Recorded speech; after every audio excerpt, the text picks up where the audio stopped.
Great. Welcome, everyone. I'm Dr. Laila Kadiwal, based at the Institute of Education, University College London.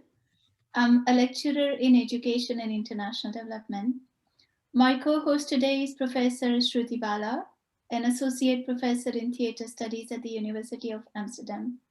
Professor Bala also co-facilitates International Solidarity for Academic Freedom in India, the organizer of today's panel.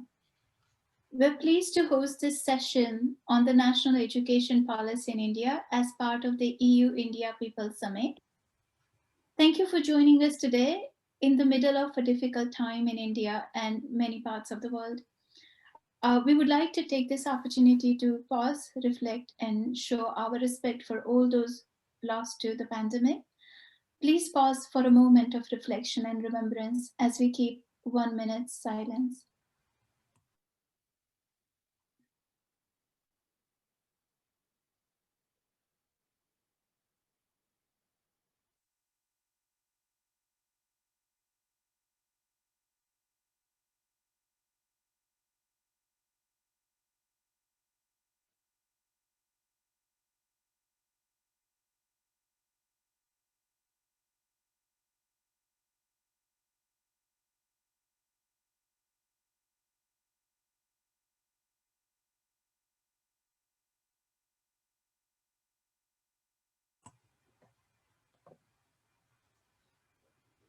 Thank you.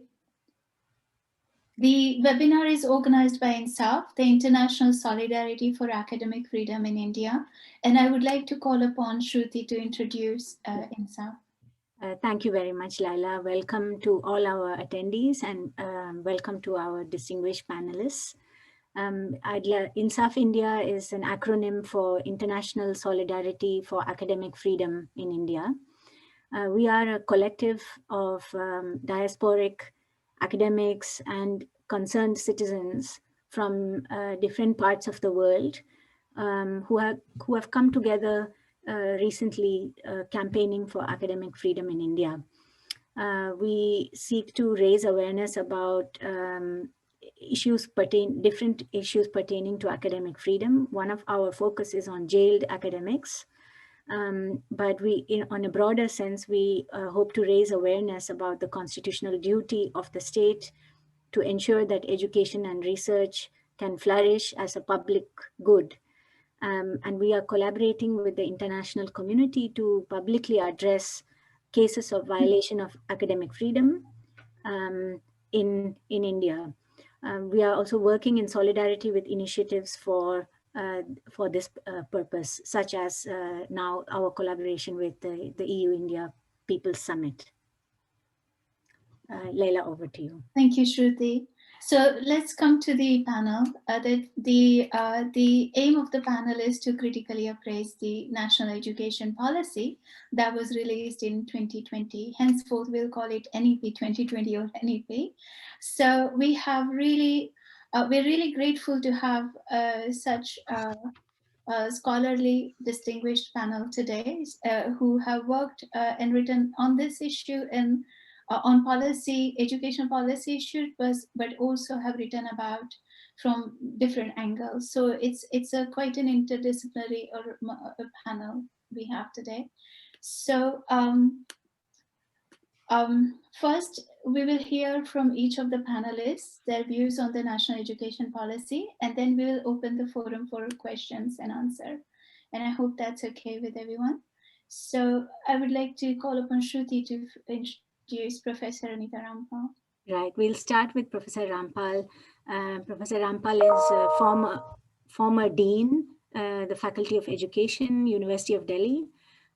She has been a member of a number of very high-ranking committees and consultation groups formed by the Government of India, discussing reforms pertaining to higher education. She's been advisor with the National Council for Educational Research and Training, NCERT, which is the apex curriculum and training body in India. She has worked at the grassroots as well in rural schools of India with school teachers devising child-centered curricula, teaching learning materials, and teaching strategies. She's held the Nehru Professorial Chair at the University of Baroda and was Fellow of the Nehru Memorial Museum Library, and has been affiliated with the University Grants Commission. Professor Rampal, with your wide expertise and years of experience in the subject, we're keen to hear your analysis of the NEP 2020. And please unmute yourself. Thank you very much. It's very reassuring to be with all of you, especially in this time of deep despair and almost dehumanizing devastation that we are going through. So it's good because since the last year we have been struggling with this policy, which was 6 years in coming, but it came right in the middle of the pandemic with no discussion, and so just sort of came up before us when in fact all our institutions were closed, our students were actually struggling and grappling with whatever form of education was being offered. So I'll just start to say that when we look at a policy, and I have taught policy for many years, we always look at the purpose, the vision.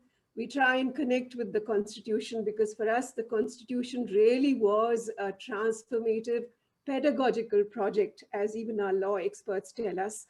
A project which said that it was not just enough to have a vote, and that democracy was not going to be carved out of just having a vote and just having elections, but it was going to be carved by trying to understand each other, associative living, as Ambedkar stressed, from an educational political thinker, John Dewey, inspired by him. So what was this associated living? How was education and school, or a site for education, going to give us this opportunity to get people understanding all our differences and disadvantages and disparities, but to bring people together to actually understand each other better also. So that, in fact, is for us really important. And one was quite disconcerted to see that this policy, which took 6 years to be drafted, and we went through all the drafts, it comes up with a vision which, just says that an education system, its intention is to get an education system rooted in the Indian ethos that contributes directly to transforming India, that is Bharat, sustainably into a vibrant knowledge society. And it makes India a global knowledge superpower with truly global citizens. So, the whole thing, the way it's sort of come up, and I'll go a little more in the details, but the vision itself is totally lacking. It's totally problematic.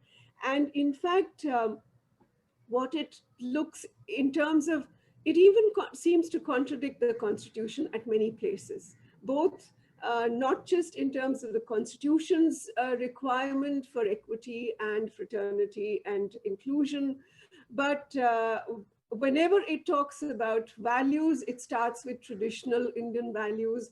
It even sort of, starts with something like cleanliness and respect for public property. And then after 20 terms, it comes at the end to equity and justice. So you can see in every way where the Constitution is being pushed to the margins. Plus, more importantly, it's focusing on centralization.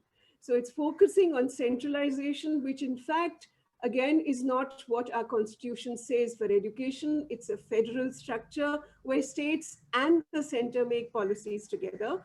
But here it's pushing for a lot of centralization, which can be, which in fact some states have also opposed. But that, and also in terms of its rhetoric of efficiency, which goes against, in education, it goes against a humanistic perspective on equity. So that, again, in efficiency, in terms of consolidation, in terms of school closures and mergers, clearly, it's saying that large systems, a college should be a minimum 3,000 enrollment, university should be minimum 25,000, whereas in last survey of higher education, we had only 4% colleges which actually had enrollments that high. So what we need in terms of inclusion, what we need in terms of equity, and especially in terms of understanding the various disparities in which our students are struggling, aspiring for education. And that's what our constitution has always asked. It doesn't seem to be responding at all favorably to this. So one line, since you are you are focusing on academic freedom, I think that is so crucial for us, especially what we've seen in the last couple of years. So I just want to quote one line from our first education commission, the Radhakrishnan Education Commission, 1948, because it gives us hope. When we read these policy documents, it gives us hope.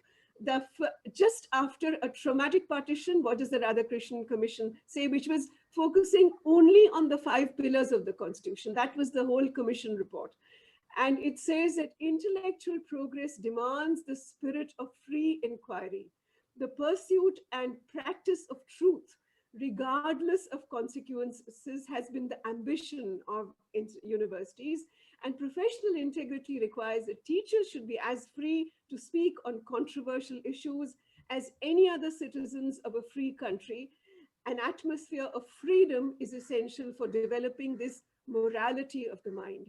So I begin with looking at academic freedom and the morality of mind, and then what kind of an education are we sort of looking for, and what is it that our policy is actually offering.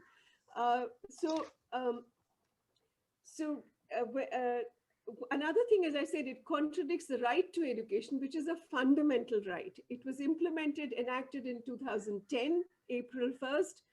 11 years are over. It's another matter. It's not been implemented the way it has come, but it came through a long struggle of even grassroots movements saying that the state is compromising with quality. The state is saying universal access, but it's not really ensuring quality, which means inclusion and which means equity. So the right to education speaks of good quality, and it actually lists out, it's probably one of the few fundamental rights in the world which actually lists out what kind of education. Even though it's in one page, it says a lot.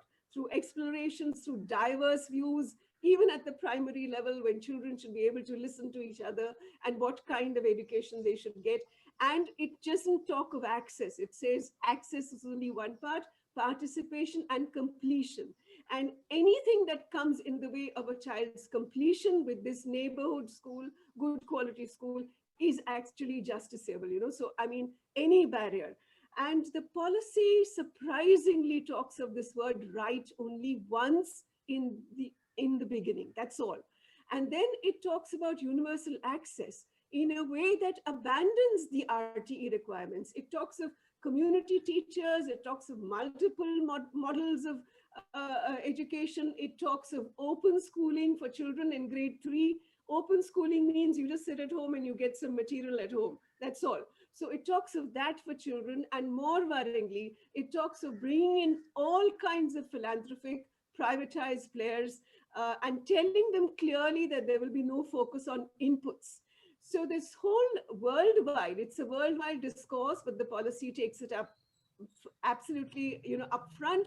The discourse of learning outcomes is a discourse of denial. It's a discourse which says that inputs is not important, so you know who's going to be pushed out. And it says that children are going to be tested in grade 3, grade 5, and there's going to be centralized, so the focus is on centralized, standardized testing, which we know what it does to children, and why our right to education had said, don't have any centralized board exam, don't do selections for admissions. It had banned all these things. So we can see that abandoning a right and bringing in completely a system which is going to favor low-cost private schools because there is no focus on inputs. And also, this is the large market, as we can see, that is happening, which also requires no teachers. It doesn't require affiliations, teacher qualifications. Why? Because they don't affiliate to a board. They affiliate to an open school, and the open school doesn't have these requirements. So, these are the clever ways in which it just completely abandons this. Secondly, another thing that is problematic is that it says 50% of children at the school level and the college level will be in vocational education. We have to remember that vocational education right now in our country is not education. It is only a skill-based curriculum devised by the industry. And but this pushing 50% children into that, it even restructures its own school pattern so that after class 8, they can be pushed into it, which earlier policies said nothing till class 10. Everyone has to have an equivalent system. So it's talking of this, and also in terms of, right now what we've seen is that it's focusing on this notion of not only this divide between skills and knowledge, which is another hierarchy which is going to come in, but it's talking of merit in everything, as if merit is an something innate that is there in a human being. In fact, it talks about knowledge as something, as a deep-seated treasure deep inside an individual. So it goes against all our theories of learning or all our theories of knowledge construction or how a learner constructs knowledge. And then it focuses a lot on the Indian ethos. We don't understand what this Indian ethos is because all the cited examples, a few of them, are only from the dominant religious or the upper caste. And lastly, what is worrying is that it's now pushing for, at the higher education level, it's clearly said that the natural path to good quality education is through open and distance learning. In our last 2019, we knew that a lot more students are coming into the universities. There is aspiration, they are working hard to come in, but they're being pushed into open systems. So 11% of students were in open and distance learning. And secondly, after the pandemic, the whole policy doesn't talk about the pandemic, doesn't talk about what our students are going through. Already we are going to have a generational loss, not just a year or two, but it's children are just going to be pushed out with the way that everything switched on and went online.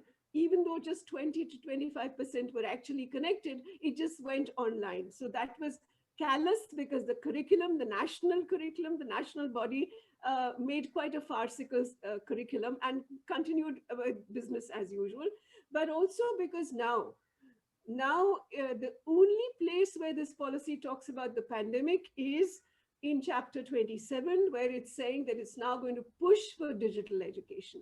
And now many of our states, we have seen currently, I was surprised because I was called for some meeting and a state talked about equity and inclusion, but only for digital education. So now there are states which are going to just push. I've heard of states which say we don't have enough teachers, but we are connecting through satellite television. This is not education. And we've worked very hard in the last few decades to move away from this chalk and talk around the blackboard. We haven't done that successfully, but now if you're staring at a screen, we know what this digital divide is going to do and how it's going to push out large numbers of our students who've been all clubbed together under one acronym calling it socio-economical disadvantaged groups. The policy never speaks of caste, never speaks of religion, and that's what's immediately our biggest concern. I think I'll stop here. Thank you. Okay, thank you very much, Professor Rampal. That was a searing and critique of the education policy, going to the depth of the visions and the values that underlie it, as well as to its current implications in the times we are in at the moment. I think we'll have plenty of things to come back to go into in terms of what you've been saying. But before we do that, I want to first hear from the other two speakers. So I'd like to invite Professor Kalam next. Professor Mohammed Abdul Kalam was founding dean and professor of anthropology at Shreya University. Before that, he was professor of eminence at Tezpur Central University in Assam. He's also been professor of anthropology and the chairperson, the dean at the University of Madras, and has held several prestigious fellowships: Rockefeller Resident Fellow at Duke University, Human Rights Fellow at Harvard University, Commonwealth Academic Staff Fellow at the London School of Economics, as well as visiting professor at the Indian Institute of Advanced Study in Shimla. Professor Kalam has also served as member of the Indian Council of Social Science Research and an expert group on diversity index of the Ministry of Minority Affairs of the Government of India. Professor Kalam, we're very keen to hear on your thoughts and your take on the National Education Policy 2020. Thanks a lot, and good morning, good afternoon, good evening, depending where you people are looking up from. And some of the things which I was introduced about, particularly the ones where I was associated with the state, all this happened before 2014. Let me put that on record. But of course, the academic position that I've had, that has nothing to do with the state, and therefore those positions are different. But being with the Indian Council of Social Science Research or with the Ministry of Minorities Affairs, all that happened before 2014. Okay, that was a kind of, I think, a caveat to put certain things into order. I think one of the things, I think Professor Rampal has touched quite a lot from the education policy. Therefore, I may be pointing out certain things which are not there. So therefore, I think it's a kind of a complementary or supplementary kind of a thing which would happen. I think one of the things I think all of us have to recognize in India is the fact that symbolism has played a big role when it comes to education in India. If you look at the functional aspect of education, there have been quite a few lacunae and there are drawbacks, there are flaws, and that is something I think we need to address, because the functional aspect in terms of validity of the degrees, in terms of what values to attach to those degrees, we haven't paid much attention to that. And therefore, if you have a BA degree or an MA degree, that's just a degree. What kind of utility that has when you go to a job place or when somebody has to recruit you is something I think we don't openly talk about. And the industry has come out in a different kind of a setup. 93%, maybe there is plus or minus 2% or something, 93% of our engineering graduates are unemployable. So which means the symbolic aspect of having had a degree is there with them. But then how does it translate into something in terms of their efficiency or what they could do is something which we don't know about. Therefore, the whole question of turning or translating the symbolism into a functional kind of a thing, utility, is something I think hasn't been addressed very openly in any of the education policies. For instance, there has been lip service done, but then otherwise, the NEP 2020 is not much different. Now, Professor Rampal touched on this SEDG, that is the socially, economically disadvantaged group. Now, having a categorization or putting up a category somewhere does not alleviate anything. And it hasn't, in fact, in many ways. I think what is required when we talk about the SEDG is that we provide a level playing field.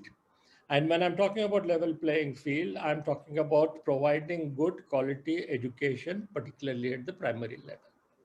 And if you go to a rural area or even in the city, for instance, if it is a corporation or a municipality, the kind of sufferings which people have, every stakeholder, in fact, except the state, of course, the stakeholders like the parents and the students and the teachers, there's very little which is being done. Therefore, when we are not providing a level playing field in terms of giving good infrastructure, good teachers, everything else that happens is something I think which is built up on the basis of this preliminary or primary or elementary kind of a thing. Therefore, if you're failing at that level itself, what kind of edifice or what kind of monument you're going to build on that is something I think we need to look at.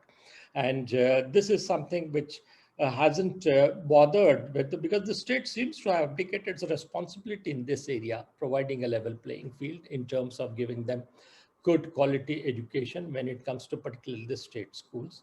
And you go to a school, there is no roof or there is no blackboard, or you don't have to go there. So the good infrastructure as well as qualified teachers is something which we haven't done. Now, the municipal and the corporation schools, if they cannot provide something at the level of the primary school, whatever kind of reservations you are going to give them is not going to help.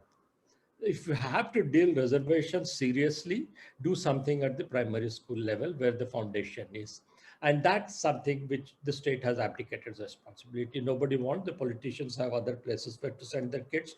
And since their kids don't go somewhere, they're not bothered about that. And therefore, this is something I think anybody who wants to deal with reservations seriously, do something at the primary school, and then that should act as a kind of a foundation. Now, not specifically talking about reservations in the NEP or in otherwise, it goes against the interests of the Dalits, the Adivasis, and the other oppressed groups, which are sometimes known as the historically oppressed groups, which are there. Now, this is something I think which should be brought up in a kind of a core area kind of a thing, not leave it to the periphery or not have it at all is something. Now, Professor Rampal touched on this. Digital education seems to be a kind of a hidden agenda which the state has got for different kinds of things. Now, even in the middle class families, and I have written about a small piece on this elsewhere in terms of what is happening soon after the pandemic, the online things which are supposed to happen, even in middle class families, the technology which is required to have a digital kind of a class or to have a digital kind of education is not there. And therefore, when we look at caste, class aspects and the inequities which come there play a big role. Now, besides that, even if you have, say, for instance, some adequate amount of technology for digital education, what we don't have is how to deal with the aspect when it comes to age factor. For instance, the order of birth would determine whether the elder brother gets it or not.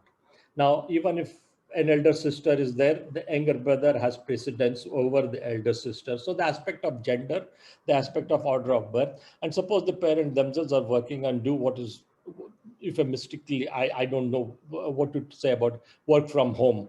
Okay, whatever it is. If their parents working from home, what kind of access the kids have to the technology which is there.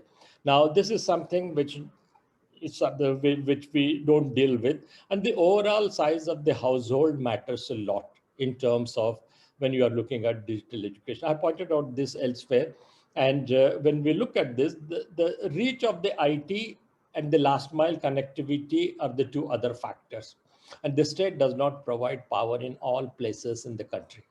Electrification may be, yes, right, you have electrified all the villages, but do you supply electricity? And therefore, places where there is no access proper, kids have gone to the roofs, they have gone to a mountain top, they have gone to a tree top to try to access something. Now, in that kind of a thing, what is the utility of the digital education that we have? Now, again, this is something which Professor Rampal touched on. Indianization of the education basically means Hinduization. The whole project is completely clear on that. There is no such thing like an Indian tradition. India has multiple traditions and people come from different kinds of backgrounds. The diversity and pluralism which is there. We don't have pluralism. We need to endeavor towards pluralism. We do have diversity. Okay, so recognizing diversity, to what extent can we go when we talk about Indian education or Indianizing education? Now, glorifying the past, telling them that we could do STEM technology or replace the head of one animal on a human being or human being on an animal, doesn't matter, but whatever it is. What kind of scientific temper are we developing among the students with this kind of a thing? On the one hand, you are talking about progress. On the other hand, you are giving examples from different kinds of places, a single kind of a tradition identified as an Indian tradition. And then you want what rationality or logical thinking comes into a student at a very young age if the teachers or the teachers being guided at the head of the state comes up with this kind of a policy and then tells them what's to be done. Now, the next aspect I would talk about is the medium of instruction. The state has no business in imposing any particular language on any group of people in the country. You give them a menu, you give them a choice, let them have the option. The option and choice is something which is very important. And the whole question of mother tongue is important. People can learn only through the mother tongue or the home language is not something which is acceptable to many people.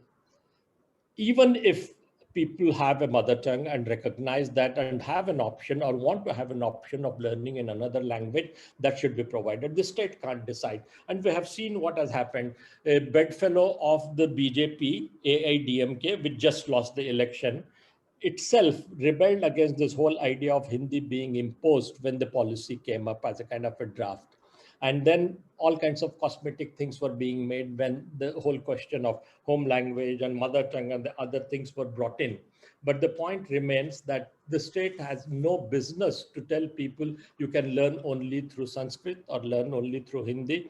If somebody whose mother tongue is Tamil and wants to learn through Hindi, that's fine. And if somebody wants to do it in another language, the state's responsibility ends by providing options, giving the option. And whether it should be guided on the basis of majority or minority is again the question which comes in. For me, the minority can go down to as low as one single person.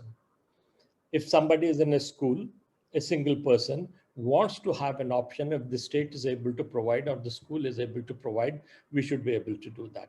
Now, there are two other things which are very important to me, which of course the national education policy does not address, but I think at the higher levels of education in India, this is something I think which is very crucial.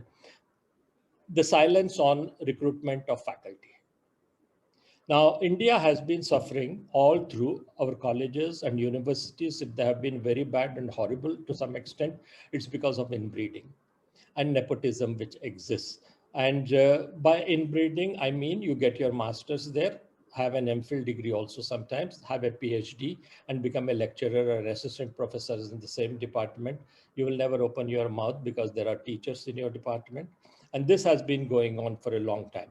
And I will give you the statistics in a while. Before that, the UGC thought that they can break this kind of a monopoly in terms of inbreeding and nepotism, and they brought in the national eligibility test. And the UGC succumbed to the pressure and arm twisting of the states, because the states diluted the whole thing by bringing in state and entrance tests and state level entrance tests called the SET and the SLET. So therefore, they just diluted the thing. And this is a watered down notion of watered down test which happens as compared to the NET, where the SET and the SLET has been brought on. And therefore, we are back to nepotism and favoritism and inbreeding when it comes to that. Now, we don't have good statistics in terms of inbreeding from different places, but I have two studies with me. One was done in Delhi University as far back as 1973. And out of 524 teachers, 441, that's up to about 90% or more, were Delhi University people. I'm taking Delhi University as an example because I have been a student there. And then I'm familiar with certain things, but also as the National Institute of National Importance and the Central University. So in certain places, it went to 95%. Now, that is the overall picture of the university. And in 2007, in the Economic and Political Weekly, Ram Guha has written an article on inbreeding, and he gives specific examples where he says that, of course, JNU had a different kind of a thing when they started the School of International Studies, SIS, at Ferozshah Road in the late 60s. They needed people from outside. So the question of inbreeding wasn't there. And then in the early 70s, when JNU was developing, of course, you had to have people from outside. People like Gopal came in, Ravinder Jain, and others came from different universities, Yogendra Singh and Romila Thapar. They were all trained elsewhere, that's fine. But what happened subsequently? Ram Guha specifically points out the history department of JNU, which says that later inbreeding to a high degree happened. And then the Delhi School of Economics. In 1993, the Delhi School of Economics, I'm giving you old statistics, but nothing has changed. And therefore, we don't have statistics. Nobody wants to give statistics because there's no need to do that. 1993, Delhi School of Economics Sociology Department selected 6 faculty. 5 were from inside the department. 5 students who had graduated, had a PhD from Department of Sociology, Delhi School of Economics. And then the 6th one was Ram Guha, who was also from Delhi School of Economics, not from Sociology, but from Economics Department. So all 6 who were taken, 93. Now, if this cannot be broken, there's no way higher education in India is going to improve. Now, the second point, which again is not given much importance, is the kind of examinations that we have. Who gives importance to the kind of examinations that we have outside the small realm of academics itself, whereby from, say, pre-university, you go with your marks to the BA, BSc program, or from a BA, BSc program, you go to the MA program. Go to the market, look for a job. Nobody cares for the degree that you have, whether you have 90% or 95%. They have their own test, they have their own ways of examining you, and they have own ways of recruiting.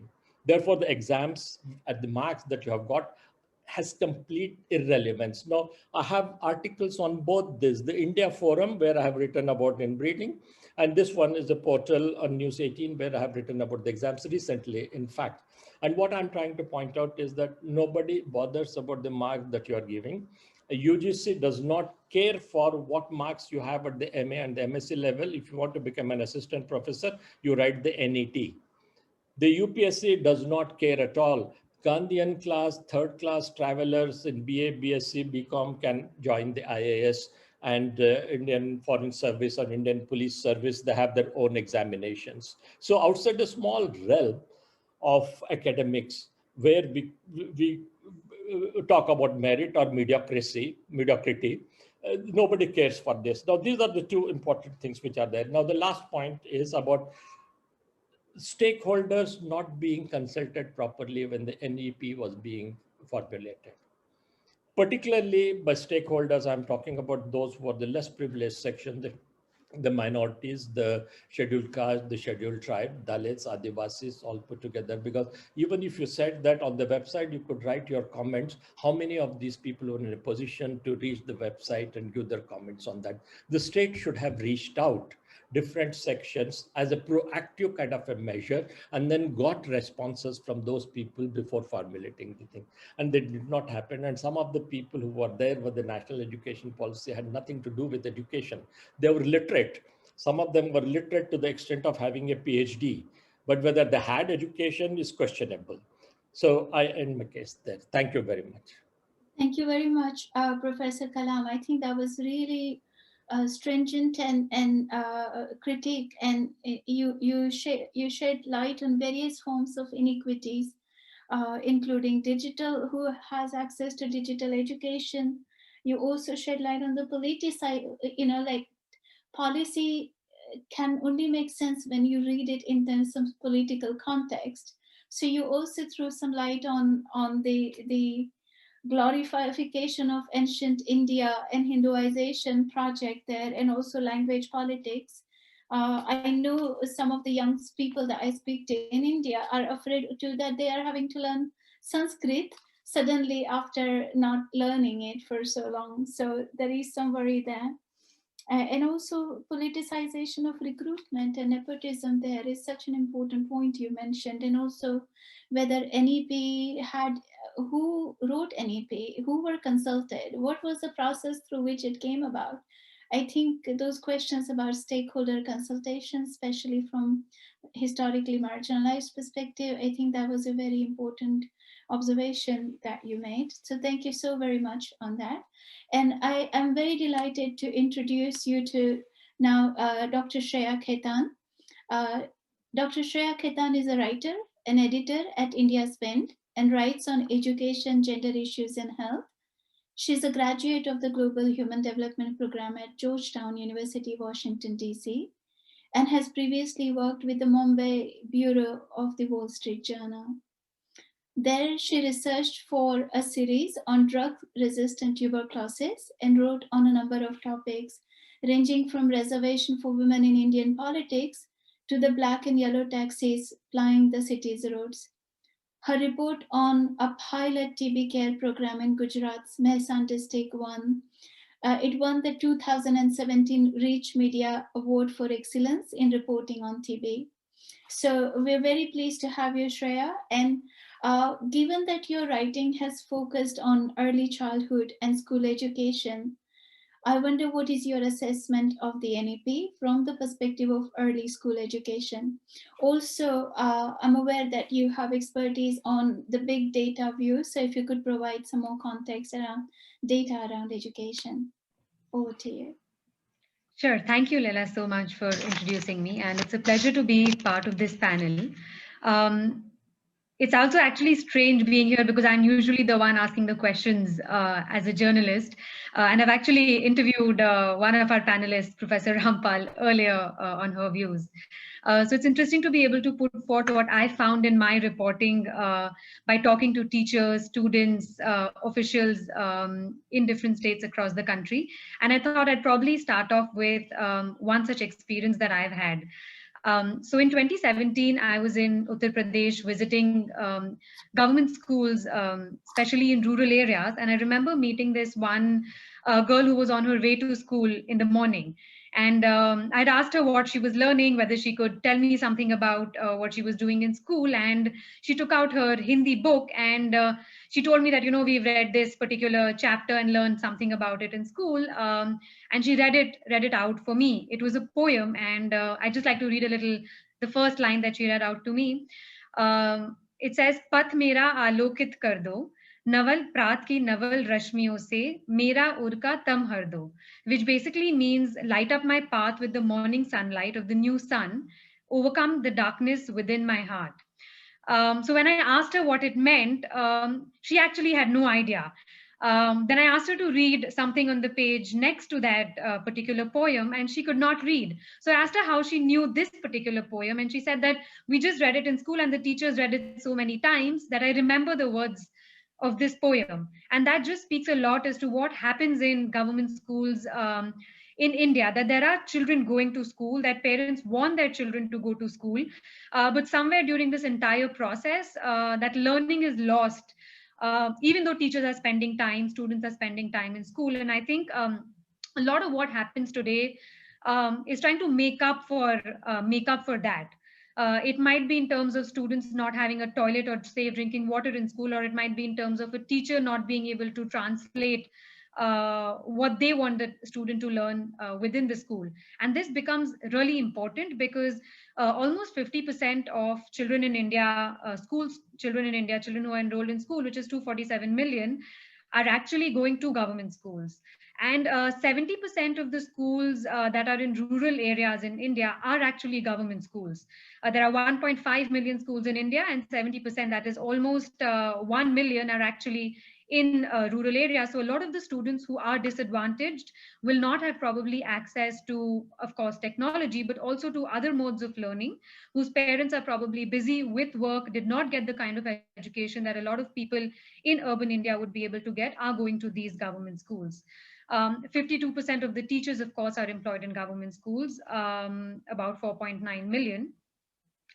And what has happened in India is, of course, the spending on school education and education overall has been stagnant. It's about 3.1% of GDP, even though consistently NEPs in India have said that the benchmark should be 6%, which it doesn't happen. And the NEP this time too does not give any inputs as to how that number will go up, though it again mentions the 6% figure without any clarity on how that can change. So that's another aspect of intent not being there in changing what's happening on the ground currently. In terms of early education, which you asked me about, currently there is no early education system. What we have is Anganwadis, which currently are not really equipped to teach. They're seen probably more as a nutrition program in some ways, and in some ways they're in a way daycare facilities, which are very important because when parents, especially mothers, are out working, they provide sort of a safe setup to keep children. But that does not give early childhood education or early childhood learning for anybody, especially in rural areas. So what is interesting in the NEP is that it probably does recognize two things. One is that there is a lot of rote memorization happening in schools. The second, it does mention early childhood education, though there's little clarity on how it's going to solve or provide that, especially in rural areas. It says it will use the Anganwadi setup, train teachers, support them. It's not exactly clear how that is going to happen. Which is actually another point that sort of the NEP is missing is teachers, especially on the ground. What they tell me is there are a lot of things that probably state governments, local governments, even the central government might say, But at the end of the day, for them to be translated on the ground, for teachers to be able to say translate what even people want or what is being said is very, very difficult. A teacher at any point in time in a school, especially small schools, is teaching multiple grades. They're teaching multiple subjects and often have very little support, even when they know what the problems are on the ground. So a teacher who is trying their best, who knows that, my students are not being able to understand a particular concept, or there are certain students who need extra help, cannot provide that, because the institution, state level, block level, district level, are not providing them that kind of support. Of course, there are teacher vacancies. There is an issue of contract teachers who are not being paid what they should be being paid, even though they're doing a full-time teacher's job at the end of the day. So there are those issues which are not really spoken of in NEPs.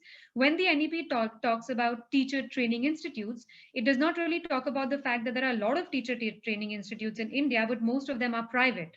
And most of them do not actually pay any attention to what is being taught.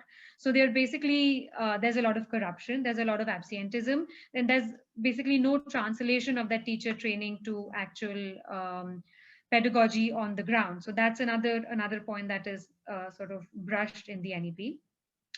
I would still like to say that the NEP does in some ways say the right things in terms of holistic learning, moving towards creativity, etc. I think there's just a lot of gap between any sort of implementation or giving guideline on implementation. One of the other things which probably we might not cover otherwise, but as a reporter, as a data journalist, I think is very, very important, is that there is no mention of transparency in data. So the latest data that we have currently, which is public, is 2018-19, even in terms of things like enrollment. So if I want to look up what is the enrollment of scheduled caste or people from the scheduled tribes currently in school, what is the dropout rate, that data is already 2 years old, and I don't know what's happening currently, if anything's changed or not. Even the NEP itself uses data that is old. It's using, I think, either 2016-17 or 2017-2018 data.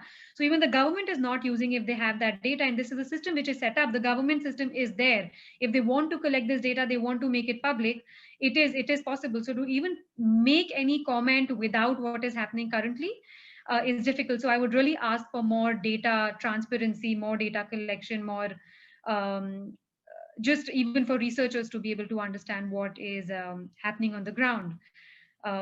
Yeah, so I think that is that sort of an overview of the Indian education system. Yeah, thank you.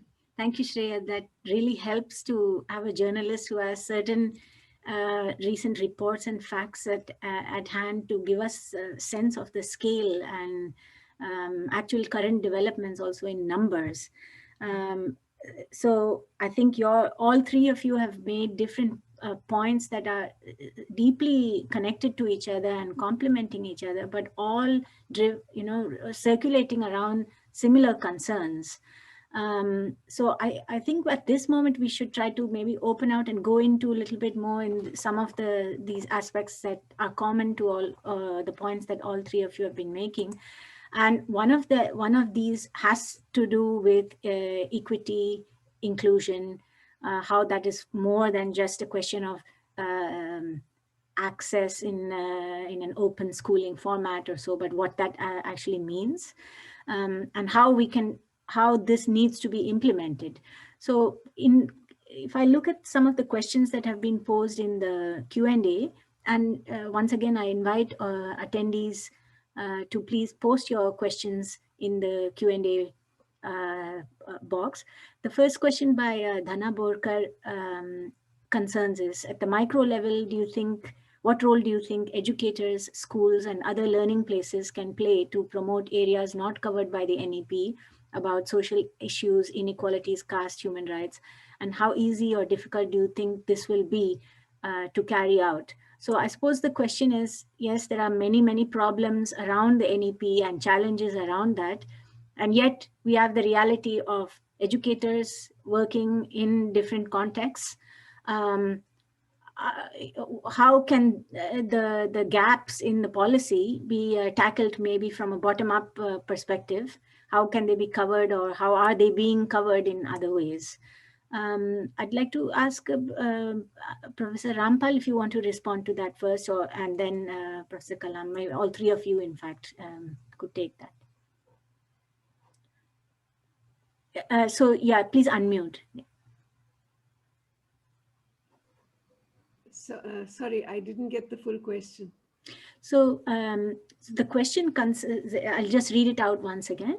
It says, at the micro level, what role do you think educators and schools and other learning spaces can play to promote those areas that are not covered by the NEP, such as the ones related to social issues, inequalities, caste, human rights? And how easy or difficult do you think this will be to carry out? So how do you think educators and schools can make up for that which is missing in the policies, perhaps? I mean, it's difficult to say. I mean, people try to do it as best as possible, those who feel that it's important.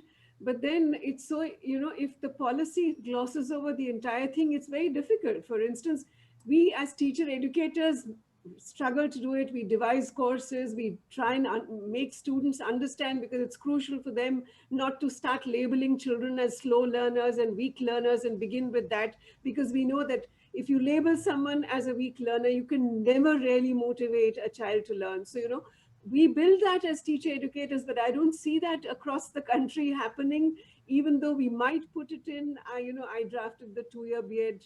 I was a chair to the committee, but we find that in name there's a certain course that is being run, but it's literally outdated readings, and literally, people are going by their own understandings. So it's very difficult unless a policy doesn't show you that commitment and show you the understanding that education is only reproducing inequities, and how do you change that. On their own, people struggle to do what they are, but even teachers, good teachers in their own classes, are restricted, because they are so, the centralized curriculum sort of forces them almost day to day as to what they're going to teach. Some of our best students from Delhi University are teaching in Delhi government schools, and it's shocking what Delhi government is doing. They separate out, segregate children in grade 3, or in grade 6, and they call them neo readers, they call them nishtha, they've given them labels which are so humiliating. So our teachers who know that this is not how you can teach, they're being forced to do it. They're being forced to do drill and rote for those who are considered weak learners, so that they can pass the test which will be given to them. Or they are forced to shove them into open school after class 8, because they will spoil the board results of Delhi government. So when such kinds of things are happening on the educators or on the teacher educators, what can the teacher do? Right. Even though her own understanding is very different.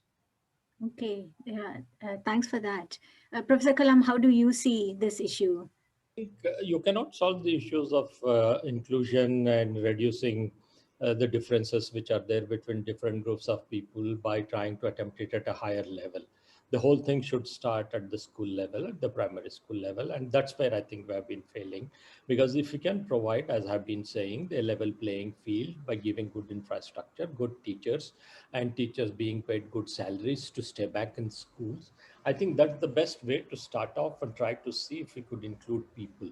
We are getting people from different groups, and then we are trying to get them at a higher school level or a college level.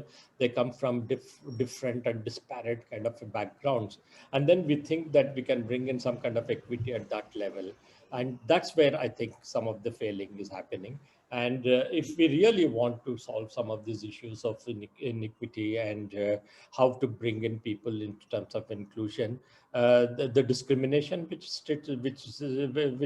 I think exists at the school level in terms of not including people, also sometimes not being allowed to sit in the classroom, for instance, same classroom, for instance. So unless we are serious about solving the issues at that level, there's no point in talking about something which happens at a higher level.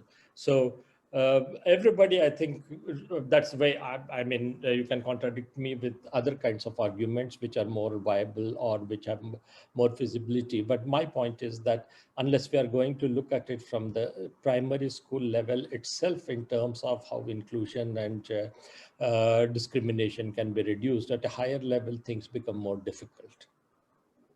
That's very helpful, Professor Kalam. There are a few more questions popping up. And if you can see, if you click on Q&A, you will be able to see all questions. So my request to the panelists is that if you, while other panel member takes up the next question, if you browse through the rest and then see which one you would be interested in answering. So the second question is from Malini Roy, and this is addressed to Professor Rampal. Thank you for that overview of the troubling aspects of NEP 2020. Could you possibly add some words on the place of humanities in NEP? So Yes. that's the main question. Yeah.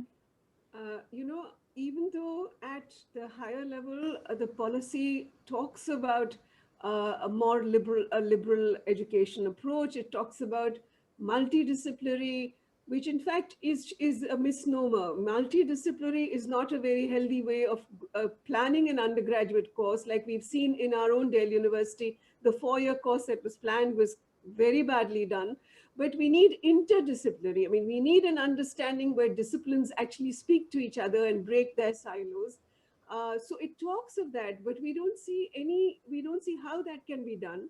And we are worried because with centralization right now, the University Grants Commission has come out with an extremely troubling syllabus for history undergraduate courses.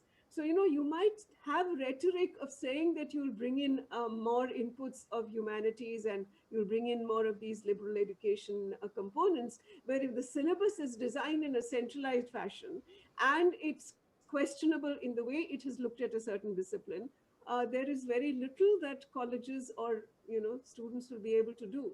So that is a worry. So there is some rhetoric which shows as if things might be possible, but we don't see that happening actually on the ground. And we've seen these things, as I said, even in the name of COVID, when the CBSE tried to say that we have less teaching time, let's reduce the curriculum, you know exactly what they cut out. They cut out the chapters on constitutional rights, they cut out the chapter on people movements and human rights, so, you know, and environmental degradation. So if this is the thrust, how much can you expect from what the policy says?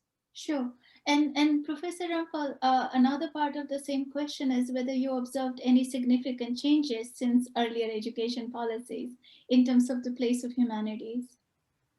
Not really, not really. I think I have specified that. Yeah, it's just, it's kind of lip service to say that we'll have this liberal course, but a lot of our own specialized universities and institutions have written, and, you know, a lot of people responded to this policy, but nothing at all has come into play, because people said that you can't expect all institutes of higher education to become liberal education institutes, and so there's no specialization. So whether it's humanities or it's sciences or it's, you know, something else, there is a concern in the way it's been designed in the policy. Thank you for that. Okay, so there are a couple of questions which I think Shreya might be able to respond to, Shreya. So maybe you have thoughts on the very first question of the Dana Borkar as well on what you are observing as a journalist from at the micro level from schools. Right. But perhaps you also want to take the question pertaining to what you see happening in terms of differences of private universities, relationship of the question of Ragini Mohite, relationship of private unions, workers relating to the policy. But since you're working on schools, maybe you want to speak about that from school perspective, right? Sure. So on the micro level, so as I said, there are people, of course, trying to make up for whatever shortfalls are there in the government school system itself, because, of course, like people do want to find a way out. So often what I don't think it can be a substitute, of course, to what the government or the state system can do at a large level in terms of reducing inequities in terms of human rights or equality.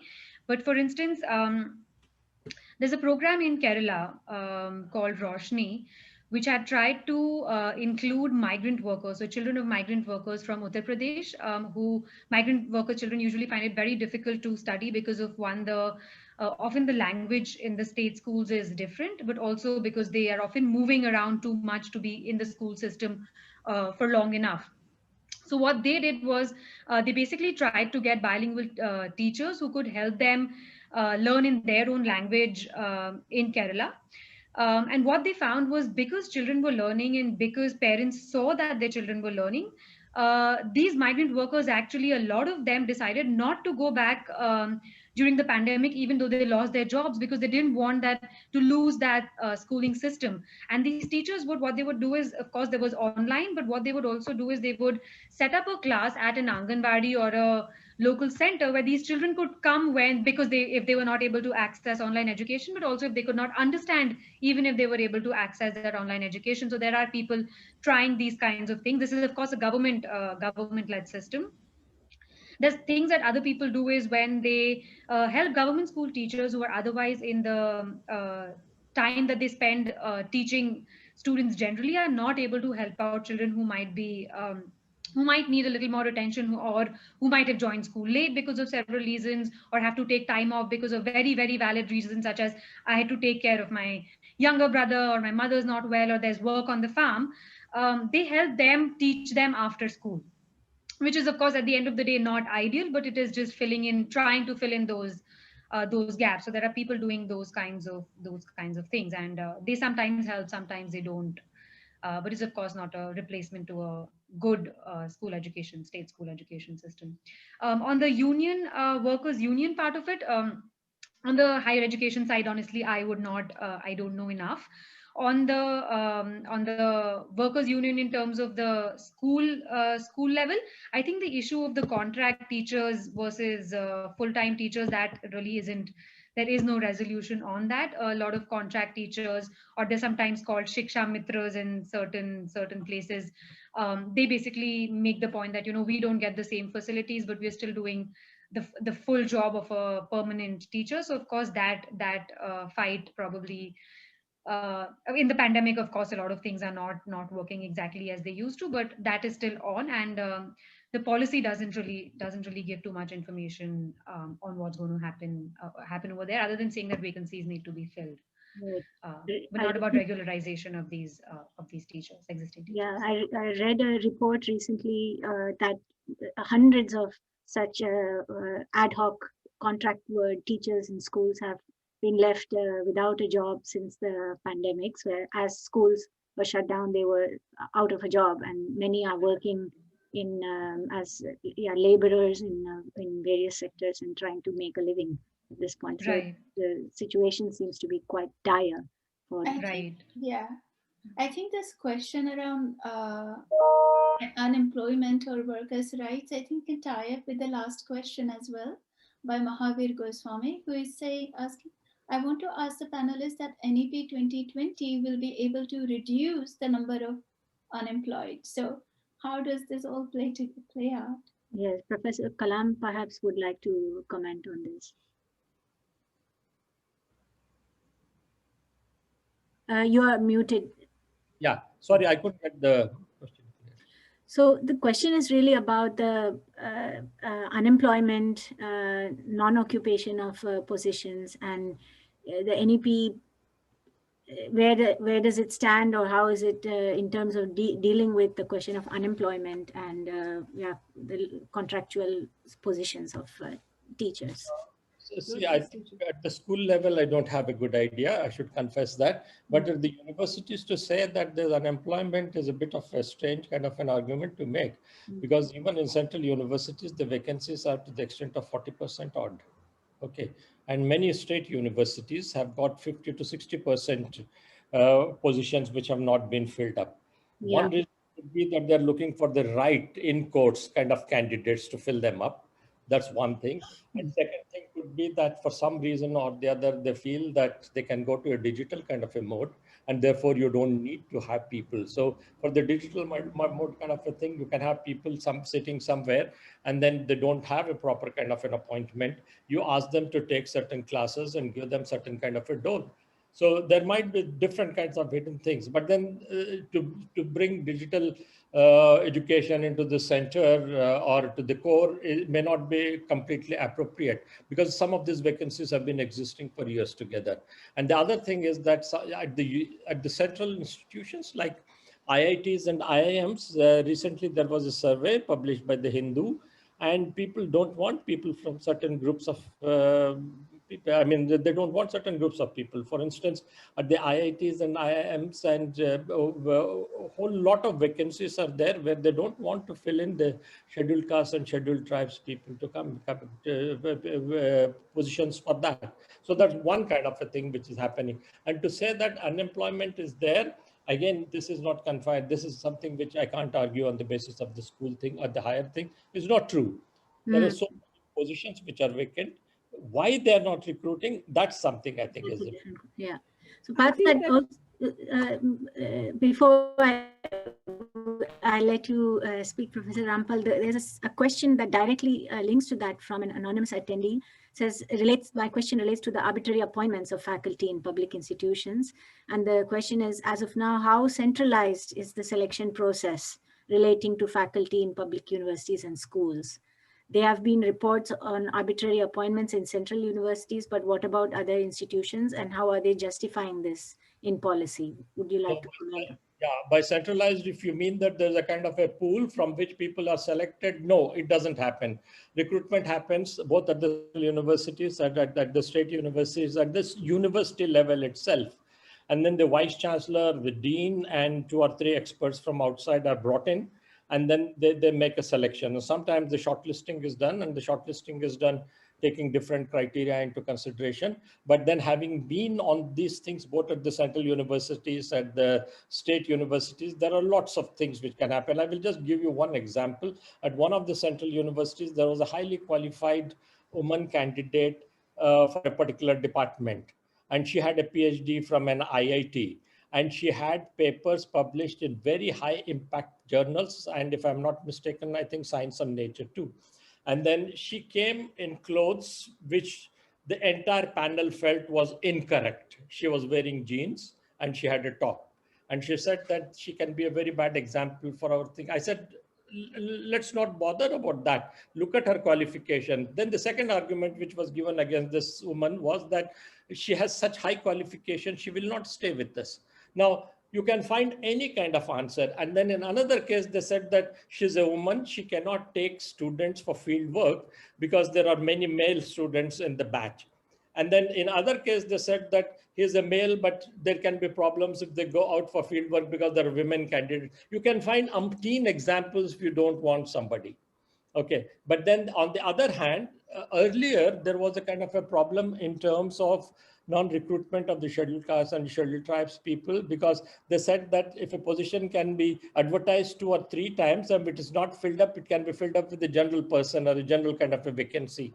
Now I think there is a certain kind of an embargo on that, and therefore the best thing is that if you don't find somebody, don't fill up. And the IITs and IIMs have done that very successfully. And this is something, therefore, the question is, if there are arbitrary appointments happening in the universities at the state, at the central level, even today, the answer is a clear-cut yes. And there's no centralized recruitment. Recruitments happen at those particular universities. Yeah. And having gone through certain things, even if you write a dissent note, nobody cares for it, because the vice chancellor will be the chairperson and the chairperson's weight carries there. And therefore, I think the straight answer is yes, there's a lot of arbitrary processes which are involved in the selection of faculty in Indian universities. Yeah, that's very informative response. I'll go back to Daniel Rycroft's question. What is the imprint, if any, of UNESCO and SDG 4 on any facet of the NEP? And any of you can take this question. We just don't know about those things. Why bother? Just your local situations, be bothered about the local thing. The SDGs don't matter. And earlier we had the Millennium Development Goal, the MDGs, which didn't matter. Okay, therefore the answer is no. Nobody cares for that. There are localized rules about how to. So I think it mentions it. It mentions it at. It gives a 2025 deadline for something and a 2030 deadline for something, but. Fine, but do we bother about only that much? Yeah. Only no, that much. It starts right at the beginning and says SDG 4, and that's why it says we're going to reconstitute our school system, restructure it for equity. and good quality. But then what it does is just the opposite, because it actually calls for a more stratified system, and so it's just sort of there put in right at the beginning, and then what it's talking of is completely the opposite of that. Yeah, and thank you. And next question is from YK. Can a parallel to telemedicine be created in education to use technology to bring high quality learning, which I think Professor Rampal, you already yes answered. No, we can't. Education is not online or staring at a screen or doing that. Education is construction of knowledge together. A person you don't learn alone. So especially at the earlier stages, and even in undergraduate courses, when people come from very disparate and disadvantaged backgrounds, for them to come together and learn together in mixed ability groups is when the best learning happens. You don't learn alone. So education is not just information transmission. I think the peer learning which happens is completely out here. If you're on a campus, you learn so much from your peers. That doesn't happen. And also the teacher-student react. Sometimes you can't ask certain questions or make certain kinds of statements. You want to do it privately with the teacher and go ahead and then do it. So there's complete absence of that. And then talking, you just don't know the kind of people that you interact. You're doing it on a screen. And if you are in a classroom and sit through for 1 year or 5 months or 6 months or 10 months, the kind of interaction which happens in terms of gender, in terms of caste differences, in terms of class differences, and bringing down certain prejudices which might have, and bias and stereotype that you might have about the other communities and all. What happens to that? It's completely absent. Women get pushed out, because if you're sitting at home, you're really facing, the most regressive patriarchal demands on you. To get married, to do all the domestic chores. So for women to say, it's even worse to say that, online is going to be the only way that you can do higher education. Yes. And also younger brother has priority over an elder sister in an average family. Families. Yeah. Yeah. In fact, gender-related question, which we will ask later. Shruti, over to you. Yeah, so can I say something? So please go ahead. Yes. Yeah, at the school level, so when I spoke to teachers, especially government school teachers, on this whole online thing, their issue was one that, we can't connect with the children. It's anyway so difficult when you're in class because of the fact that there are so many kids, or there are so many kids at different levels.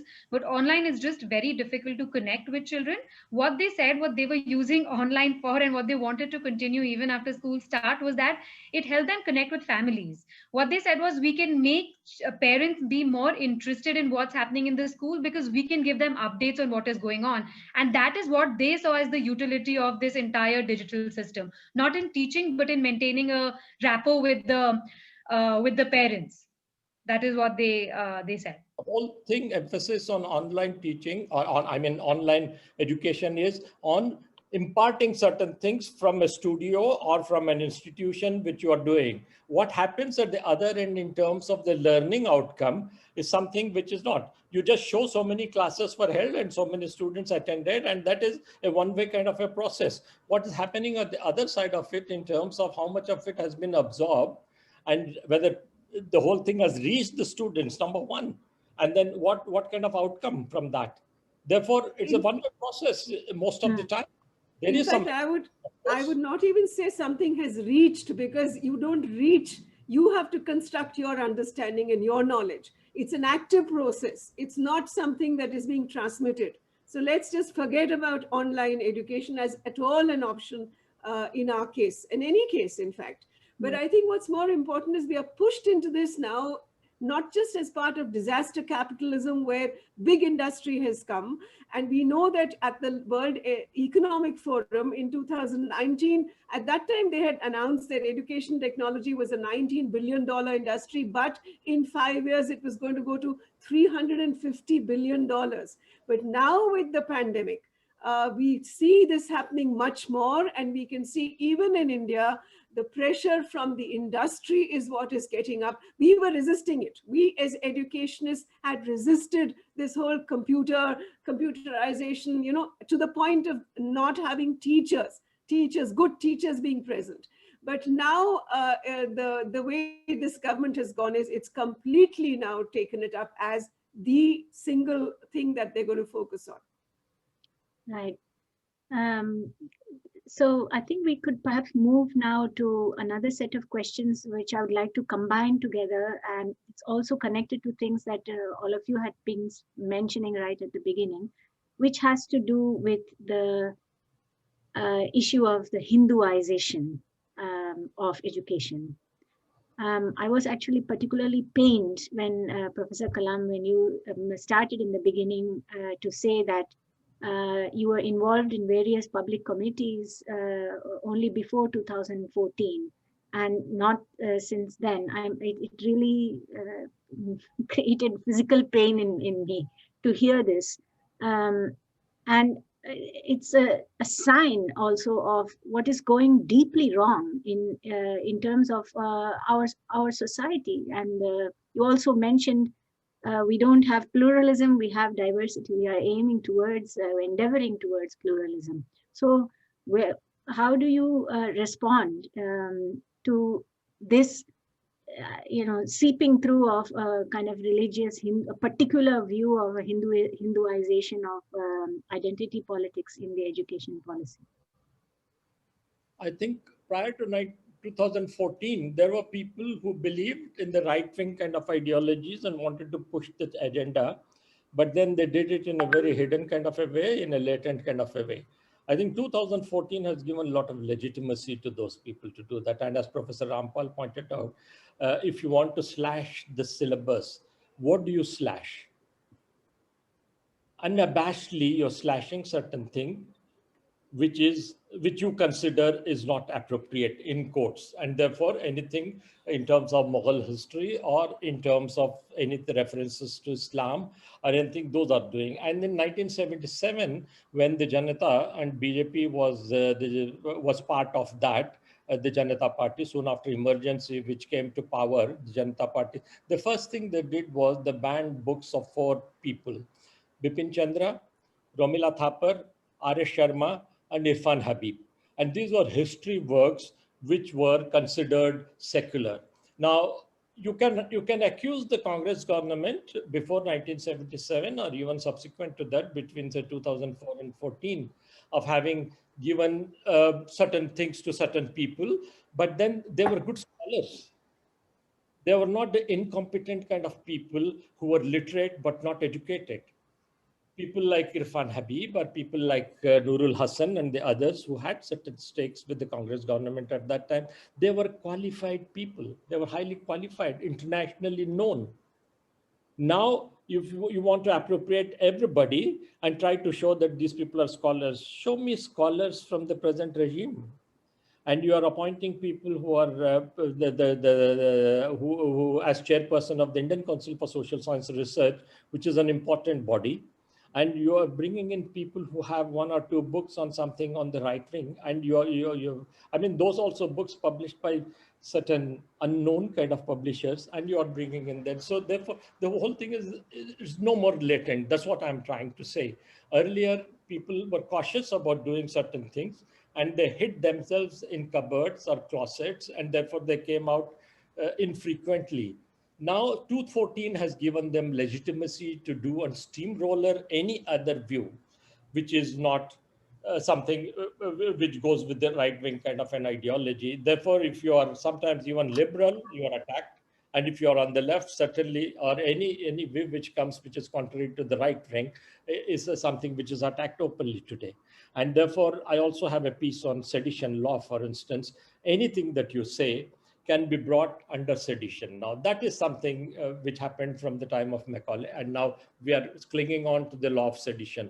And unfortunately, during the Congress rule, Nehru has debated this, and I have pointed out this whole thing in a kind of a chronological way in terms of how the law of sedition developed in India. Nehru had criticized it by calling it a very bad kind of a law, and then Gandhi criticized it, but both of them did not join, or either of them didn't join to get away and then remove the law of sedition from the Indian Penal Code. They didn't do that. And this is coming in handy now. Anything you say, which is disagreeable, okay, write something on the social media, you can be hauled up for law of sedition. Though the Supreme Court, Chandrachud has recently said that this is something which people have the right to express. And in many places, somebody wants help for or an oxygen cylinder for a dying person, and that person is trolled and said that if you're asking for a bed or you're asking for an oxygen cylinder, and if you don't withdraw the statement or delete the statement, we are going to attack you. Open kind of, I mean, assaults which are happening of this kind. Right.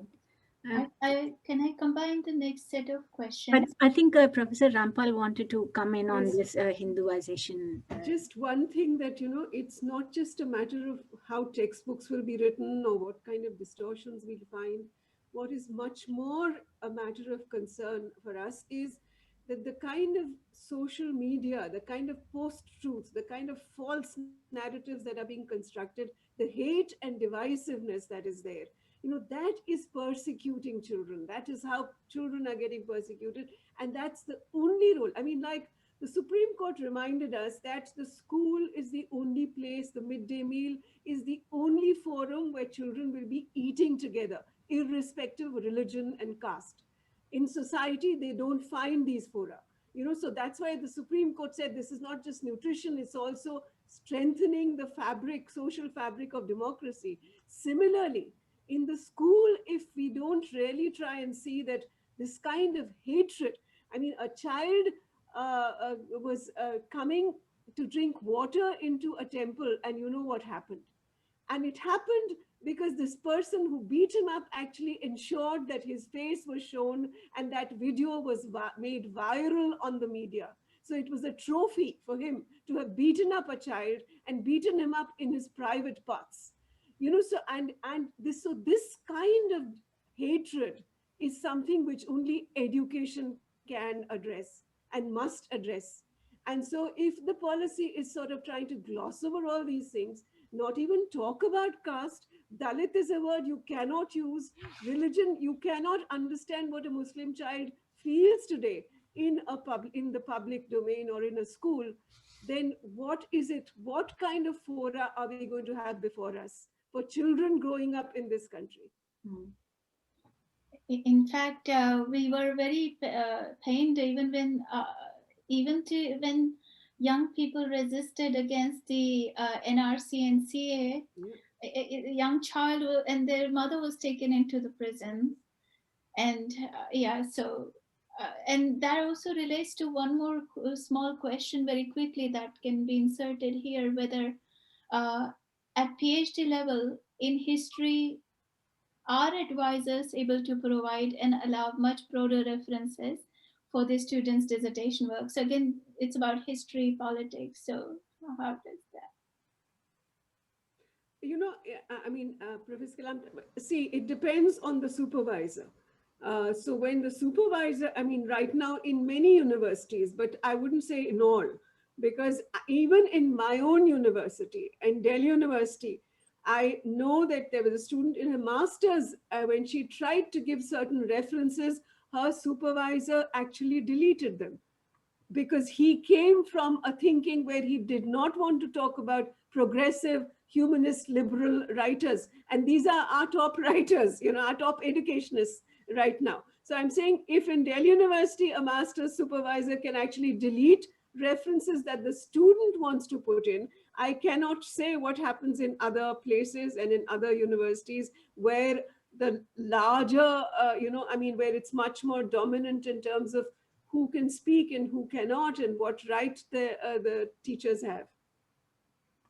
Thank you. And the next set of questions can also revolve around equity, but around, so one question, is there any policy made for special disabled children?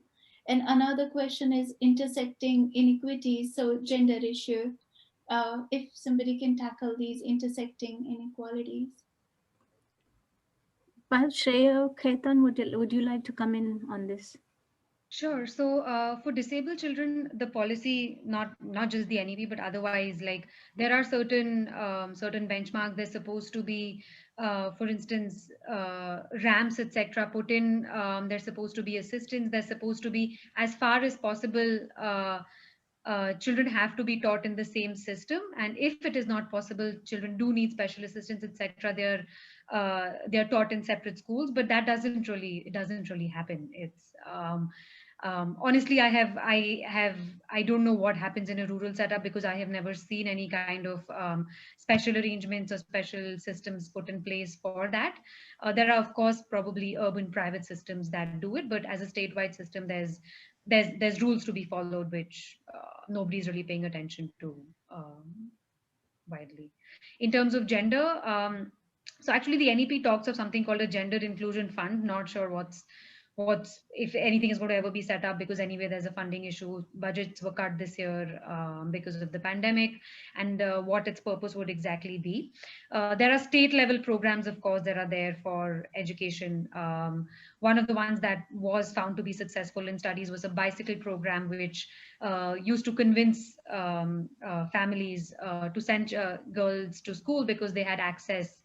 Nobody had to drop them, etc., and they could be mobile in terms of school and otherwise. So that is something that has helped bring more girls to school.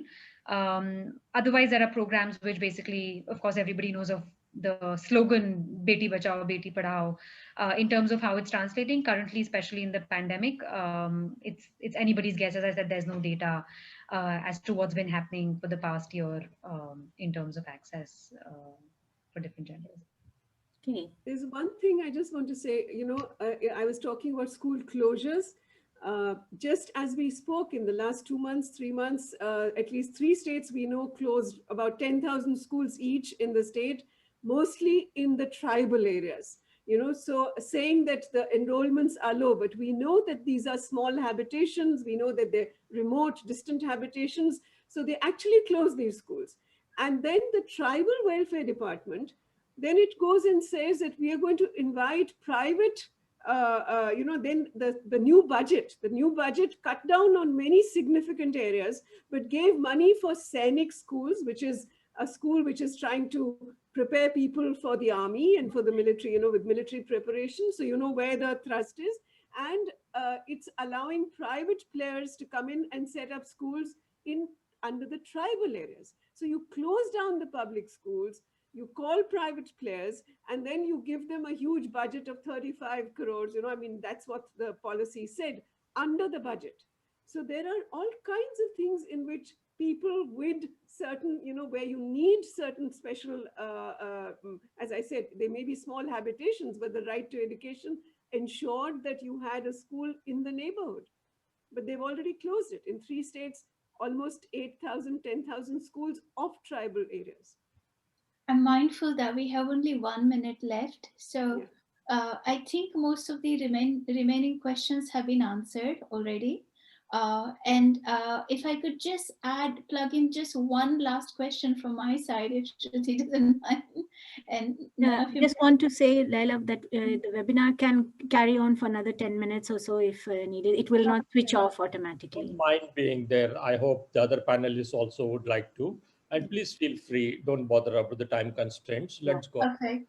Perfect. Thank you.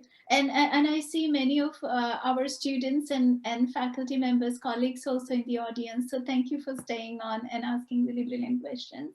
So my question is around the educational budget funding over the years and even today.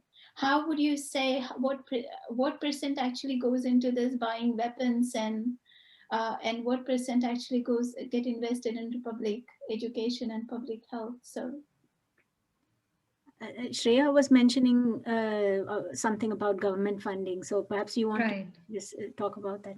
So on education, if you combine state as well as central spending, that is basically all education spending, higher plus school education, it's 3.1% of GDP, which is according to the economic survey. So because they've combined school and higher spending, and they actually haven't given a breakup of school separately and higher separately, I actually don't even know if there's one going up and the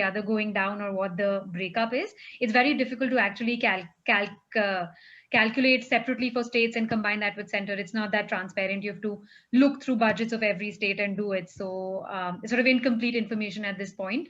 But from certain research that other organizations have done, certain states have actually cut down on education spending over the years as a percentage of the total government budget of that state. So a couple of big states that has happened, especially for school education. But there's no pattern. Like I wouldn't say that all states are doing this, or all states have a similar bent or intent towards it. But there is definitely no major increase. It's either stable or it's fallen in certain on education. If you're asking me for a comparison, I don't have one on the top of my head on what it compares to defense spending or any other. Wouldn't even know. Defense spending is classified to quite an extent, so you wouldn't really know the details of.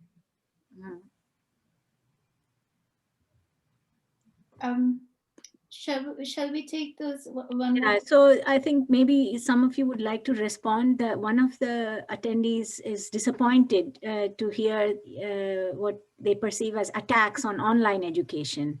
Like any education, there is good online education and bad, and it can be more powerful than face-to-face.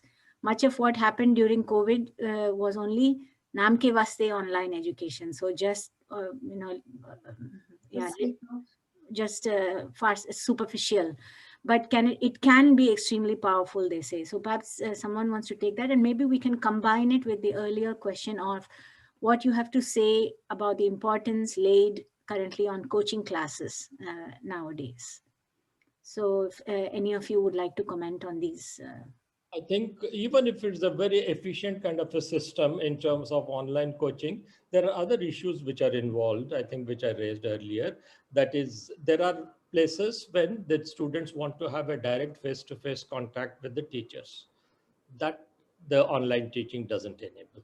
And as I said, peer learning is an important kind of a thing. And as a student in different places and in different kinds of classrooms, I learned quite a lot by talking to the people I was learning with. Sometimes the classes were small, sometimes big, and certain prejudices that you have against another community or a group of people coming from another kind of a background. I think those are certain issues which are important. Therefore, online, let's say 100% efficient on both the ends in terms of giving as well as in terms of receiving. In spite of that, I would insist that it cannot replace a classroom kind of an atmosphere which is there. And particularly, even if you say that you can still interact with the teachers, I would like to interact with 10 students who are there in my class and learn from them, or also discuss certain things with them. Online teaching does not enable that. Therefore, I'm sorry to say this, but even if you can develop a kind of a system, two-way process, three-way, four-way, multiple speakers or a stereo, whatever, you still cannot have peer-to-peer learning happening there. And I think 80% of the things which kids learn, and if you disagree with me, doesn't matter, happens outside the classroom when the teacher is not there, and certain things when you have a direct access to a teacher. And therefore, probably 20% can be done through the online thing, or even if you do 100%, for me, there is still a huge flaw in the system, and there is a big lacuna in the system if you do not have face-to-face interaction with the people with whom you're learning. Yeah. And coaching classes, what's there to say about that? Parents are driving them. This is a middle class urban kind of an activity which is there, and the so-called merit which is supposed to come in, you are getting this merit because of your class background. You are not getting it because of your learning or because you have been very smart. This whole question where you are trying to enhance your merit in quotes by going to the coaching classes, that merit is class-based, and not everybody can go to a coaching class unless you are in an urban kind of a middle class kind of a system where you have certain kinds of things which are enabling you. And if my daughter has done well somewhere, it's not because she was intelligent or she was completely different from the others. She did it because of the class background which enabled her to do certain things. And this is where I think the coaching class thing comes in. It is something which is tailor-made for people coming from a particular kind of a class background. And that's where you say you are enhancing your merit by going to these kind of classes, which is not merit, which is something completely different, which is enabled because your parents can afford those kind of things. And a person who is very smart but uh, cannot spend time away from the field or helping the mother in the kitchen in a rural area, that person cannot go to a coaching class, even if the class enables them. Therefore, there are so many impondables which come in, and coaching class is something, I think, which does not cater to all sections of the society. It's tailor-made for certain class background people. Right. Professor Rampal, do you want to comment on this? Yeah, I don't know who this person is who thinks that there can be powerful online education, because in terms of pedagogy, that nothing can be online. It's not education. So either you must be able to differentiate between how you understand coaching, tutoring, and education. And these are different things. And the most powerful examples people hear of in India right now, people are talking of Khan Academy, and even in Delhi government, they told their mathematics teachers during the pandemic not to teach, but only to switch on the Khan Academy while taking online classes. But I have followed this. I have followed what mathematics is done by Khan Academy, and I don't think it's powerful, and I don't think it's very great. So I think you have to understand, I mean, from the concept of pedagogy, I'm saying, even if you forget other social factors of learning, in terms of pedagogy, online education can never be a powerful system. It can at best be some kind of an individualized way of coaching a student. And these algorithms, in fact, are very damaging. You know, the algorithms which say we've customized learning to this individual person, because depending on your answer, we are giving you the next kind of question or the next assignment. These can be very damaging. We know how algorithms work. You must read up about algorithms, how biased algorithms themselves can be, and also how they depend on who has designed them and what that person's understanding is of a right answer or a canonically correct answer. So these are very limited ways of doing just kind of specialized tutoring or coaching. This is not education. So even if you're disappointed, I'm disappointed to hear anyone say that they are powerful systems of education. It's good for us to use these for seminars and to have talks and to have discussions, but let's separate out and see what learning and education is about. Yeah, thanks for that important distinction. Can I come in on the coaching class point? Yes. So one is, of course, that only certain people can probably afford them. The other is also a lot of children probably in urban areas also end up going there just because of pressure. They might not really want to go there. They might not really be benefiting from it, and parents might just force them to get enrolled because everyone's doing the same thing. So it's a system which sort of pushes children into doing this kind of education, which might or might not actually end up in anything except for a very small percentage of students. Yeah, I think that's very helpful. Let's wrap up with these final two questions, and if we can keep remarks very quick so that audience gets answers, but we also I think perhaps maybe if I would like to just slightly steer the two questions in the direction of, I mean, we've spoken now at length about all that's a problem. I think we all have the wish to take away something hopeful and something that would kind of give us a sense of vision and direction. So perhaps we could, you could address this as well, of what you see as the way forward and how you would like to, also, what you would like to give the audiences, both in response to the concrete questions here, what can we learn from other countries, as well as on the role of the teacher and the agency of the teacher in education today. If I could add to you, Laila, sorry. Yeah, actually, I was going to ask the same question. If there are any welcome aspects of the policy and where do we go from here? Yes, absolutely. So who would like to start? Professor Rampal, would you like to start? I'll disappoint you by saying that I don't see too many very exciting welcome aspects of the policy. I think in our country, we have had tremendous work in the last 15, 20 years in the states, at the center. It's important to understand that states have to look at education in their own context. You cannot have centralized norms. And still, we had a national curriculum framework, the last one in 2005, which I think was quite a major landmark in terms of focusing on the child, focusing on learning being culturally rooted, and how do you support children's construction of learning and not transmission of information. So I think if we take inspiration from that, which many of us have, whether we created textbooks or syllabi or curriculum, and I think that needs to be taken forward, especially into higher areas, not separating out vocational education, but integrating work in education, for which we have a legacy. We have Nai Talim, we have the Gandhian system, which was even today in a contemporary form is very important as we look at it, where everyone, irrespective of your background or your caste or where you come from, you learn with head, heart, and hand. You know, that was what the policy was, that you engage in an integrated way. Vocation is something different, and you don't have to slot children so early in a vocation, and vocation is tied to caste. So, you know, we have to look at these things in different ways. We need creative courses which integrate work and education right from the beginning. We need to have a major examination reform. We are sorry to see that that's not happening. And which focuses more on rote learning, and also which focuses more on this large scale testing, so that you have only multiple choice answers. That's not how anyone can learn to express or even learn to understand. Understanding comes in different ways. So I think we've had a legacy of good work in the last 15 years, at least, that I can say 15, 20 years, or even longer in states.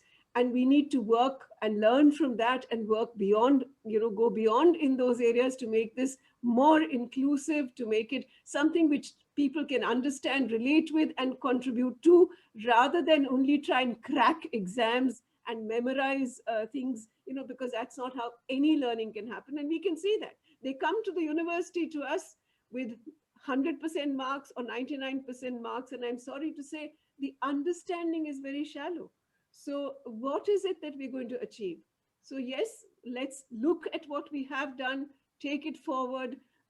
Even if the policy is not really helping us, we, in whichever way we can, I think we need to work in more creative ways and in more inclusive ways. Right. Thank you for that. Shreya, what are your thoughts on in terms of looking forward?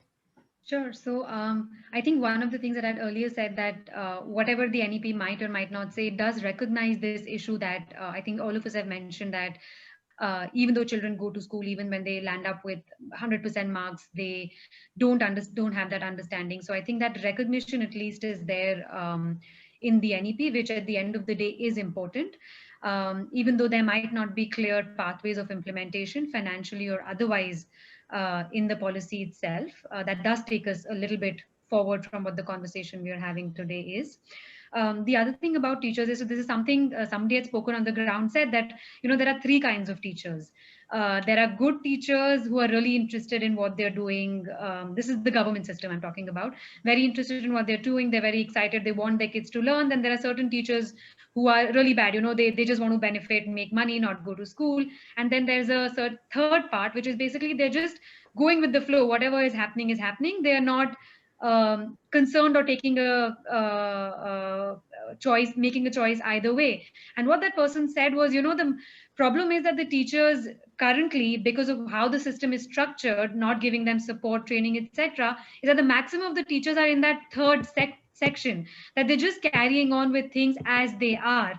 And they said that if that can be changed, if that kind of assistance, support, etc., can be given to the teachers who are probably already there, that will help go a long way in changing how the system currently works. Forget what the policy says, etc. It's actually at the end of the day about how it's going to be implemented, how it's going to affect the people who are there delivering that education at the end of the day. Okay. Thanks a lot, Shreya, for that. Professor Kalam, your thoughts? I think the existence of the policy itself is good, because we can criticize. And if they take it forward, it will be a good kind of a thing to do. Therefore, I think from the point of view of how to show that there are certain drawbacks and certain downsides which are there. So it's good if somebody is interested in improving and going forward. And trying to take away the flaws which are there. And if that can be done, from that point of view, the existence of a policy is good. Thank you so much, all the panelists, for being generous with your time, insights, and knowledge. And you explored the NEP issue from a range of angles. You explored historical, political, economic, socio-cultural, from macro to micro. I think this was really in-depth critique of the policy. And I also would like to thank our audience for making the time to join us, staying even beyond the time, and engaging with us today and asking really helpful questions. So thank you very much once again. Shruti? Thank you. A recording of this session will be posted on the YouTube page of InSAF India, as well as shared on the website of the EU-India People's Summit. So also from my side, thank you to all our panelists for links to all of us. You'll provide the link to all of us? Yes, we will definitely provide the link to you, of course, to please share with others as well. Best to you for your Thank you work so much. for academic freedom. I mean, that really is a crucial area. Yes, we're in this together. Yeah. Yeah, it's somewhat a privilege for us because we are relatively safer. But we know so many are still in the prison. And yeah. So thank you, everybody, and wish you good luck and safety and good health in these very difficult times for all of you and your families and loved ones, and for our academic community at large. Thank you. Thank you.